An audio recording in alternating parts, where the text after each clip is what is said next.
नागपूरच्या वाडी परिसरात एका अनोख्या एटीएम फसवणुकीचा पर्दाफाश झाला आहे। अॅल्युमिनियम पट्टी लावून पैसे अडकवण्याचा प्रयत्न करणाऱ्या 2 आरोपींना वाडी पोलिसांनी अटक केली असून त्यांच्याकडून मोठा मुद्देमाल जप्त करण्यात आला आहे। या संपूर्ण घटनेचा अहवाल पाहूया आमच्या खास रिपोर्टमध्ये। ही घटना घडली आहे नागपूरच्या वाडी परिसरातील खडगाव रोडवरील ॲक्सिस बँकच्या एटीएममध्ये। पोलिसांना मिळालेल्या माहितीवरून तपास सुरू झाला आणि सीसीटीव्ही फुटेजची पाहणी केल्यानंतर आरोपींच्या संशयास्पद हालचाली आढळल्यात।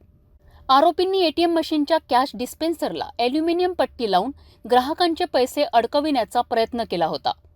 पोलिसांनी चौकशी दरम्यान पल्सर बाईकवर संशयित हालचाल करणाऱ्या दोघांना ताब्यात घेतले। कसून तपास केल्यानंतर त्यांनी गुन्ह्याची कबुली दिली। त्यांच्याकडून 70,700 किमतीचा मुद्देमाल, मोबाईल, एटीएम कार्ड्स आणि पल्सर बाईक जप्त करण्यात आली आहे। सध्या आरोपी पोलीस कोठडीत असून पुढील तपास सुरू आहे।